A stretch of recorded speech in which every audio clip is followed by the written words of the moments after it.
अभी कोई ड्रॉ नहीं करेगा, सब समझेंगे बच्चों। हमारे पास कॉनकेव मिरर, हमें किस मिरर के बारे में पढ़ना है? कॉनकेव मिरर के रे डायग्राम सीखना है। 3 रे डायग्राम से पहले समझ लो, बाद में नोट करें। रे नहीं, कॉनकेव लेंस। साथ में हमें रे डायग्राम नहीं पढ़ने, रूल्स पढ़ने हैं। Rules for obtaining images. कौन सा लेंस है? Concave lens. सबसे पहला रूल क्या है, ध्यान से देखना। ये इस टाइप का लेंस होता है आपका बच्चों। अगर कोई भी ray of light, if a ray of light coming parallel, it appears to coming from focus after refraction। कोई भी रे ऑफ लाइट पैरेलल आ रही हो तो ऐसा लगेगा, रिफ्लेक्ट होने के बाद वो ऐसे डाइवर्ज हो जाएगी, ऐसा लगेगा कि वो कहां से आ रही है? फोकस से आ रही है। इतना क्लियर हो गया? कोई भी रे ऑफ लाइट अगर पैरेलल आती है इस लेंस में तो वो कैसे क्या हो जाती है? डाइवर्ज हो जाती है, मतलब अपने रास्ते से डाइवर्ट हो जाती है और ऐसा अपीयर होता है कि वो कहां से आ रही है? फोकस से आ रही है। ऐसे ही सेकेंड रे डायग्राम, इफ रे of light enters to optical center। बच्चों अगर रे ऑफ लाइट, ये हमारा लेंस है, बीच में होता है हमारा ऑप्टिकल सेंटर। अगर ray of light optical centre पे जाती है तो it goes straight, it goes straight in same pathway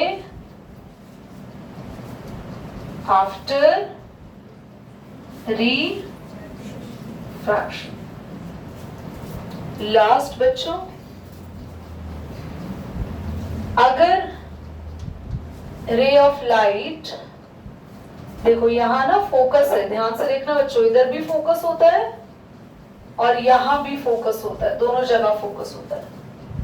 अगर रे ऑफ लाइट ऐसा अपीयर हो रहा है, ऐसा अपीयर है, आई नहीं है, अपीयर हो रहा है हमें बच्चों, एक मिनट, कि रे ऑफ लाइट किसकी तरफ आ रही है बच्चों?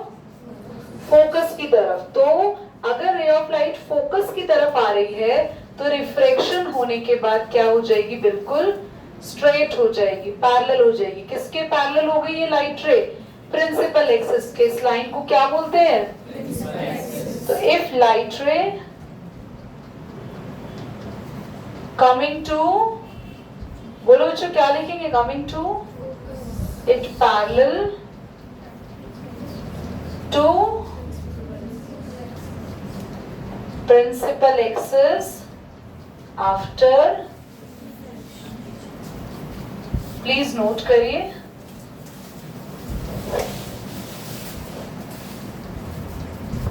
तो रे डायग्राम में फर्स्ट रे डायग्राम है, object is anywhere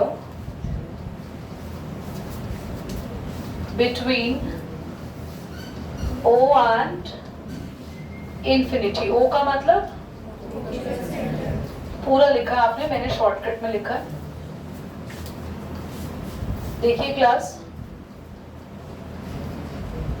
this is your lens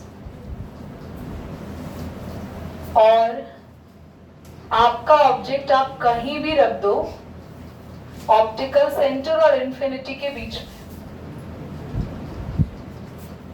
हमने यहां रख दिया ऑब्जेक्ट। एक रे मान लो गई है ऑप्टिकल सेंटर से तो वहीं से पास हो जाएगी। थोड़ा गलत बना दिया मैंने, बिल्कुल ना यहाँ बीचों बीच से।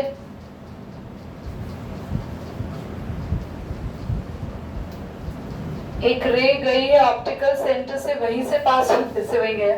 भाई आप बनाना बिल्कुल ओ के बीच से, ठीक है। और एक रे पैरेलल गई है तो ऐसा अपीयर होगा कि कहां से आ रही है भाई, तो जहां ये मिलेंगी वहां पर छोटी सी तुम्हारी क्या बन जाएगी, इमेज डॉटेड लाइन से बन रही है तो इमेज कैसी होगी, वेरी गुड।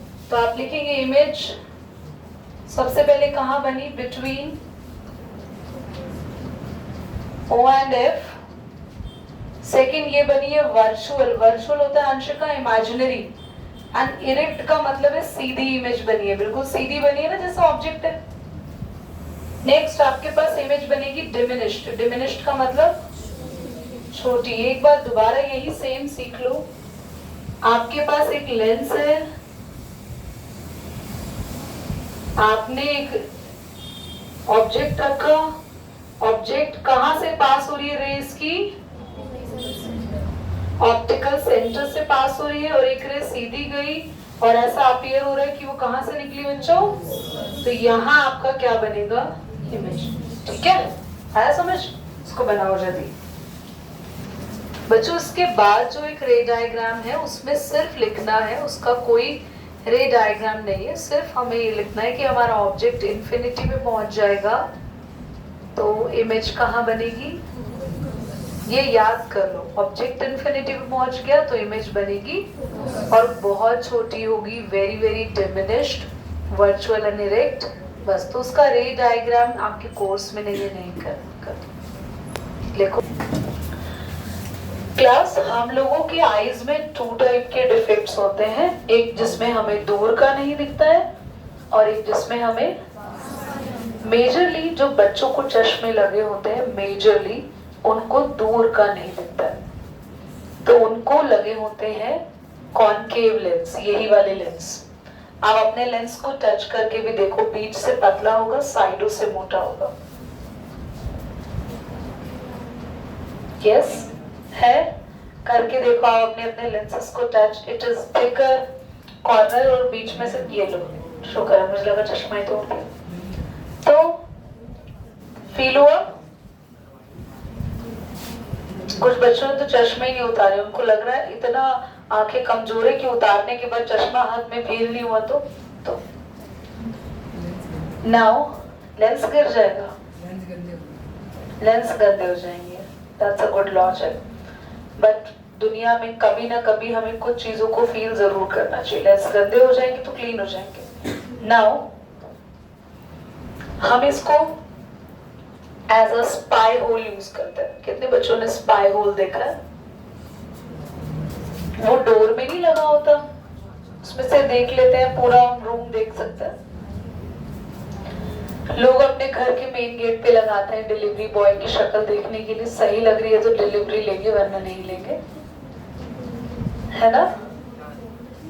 हाँ जी, और इसको कहाँ यूज करते हैं, गैलीलियन टेलीस्कोप, नॉर्मल टेलीस्कोप जैसा ही है बट उसके साइंटिस्ट का नेम इसमें ऐड ऑन करा गया। तो इसका बेसिकली यूज अगर आपको समझ में आ रहा है ना, तो चीजों को ये थोड़ा सा छोटा दिखाता है, छोटा। अभी कॉन्वेक्स लेंस जो पिछली क्लास में बनवाया था उसके रे डायग्राम भी बनवाए थे, उसकी सारी इमेज बड़ी बन रही थी, कुछ कुछ छोटी पर मेजर इमेजेस। इसकी इमेज देखो कैसी बनी है, इस लेंस से आप कुछ भी देखेंगे तो वो चीजें, तो इसलिए स्पाई होल को इसमें यूज क्यों करते हैं, इसमें तो छोटा दिख रहा है, छोटा देखने की वजह से ज्यादा एंगल को कवर करता है, वरना क्या इतनी सी जगह से तो आपको सामने वाले का शर्ट का बटन दिखेगा खाली, पर पूरा बंदा दिख जाता है, हाथ का बैग दिख जाता है। क्यों? क्योंकि उस स्पाई होल का जो व्यू है थोड़ा वाइडर होता है। Use of convex. बच्चे, हमारी आंखों का वो डिफेक्ट जिसमें हमें दूर का नहीं दिखता वो था मायोपिया, बट अगर पास का नहीं दिखेगा तो वो क्या होगा, हाइपरमेट्रोपिया। एंड हाइपरमेट्रोपिया में हम यूज करते हैं concave lens. Concave lens use करेंगे, कॉन्वेक्स।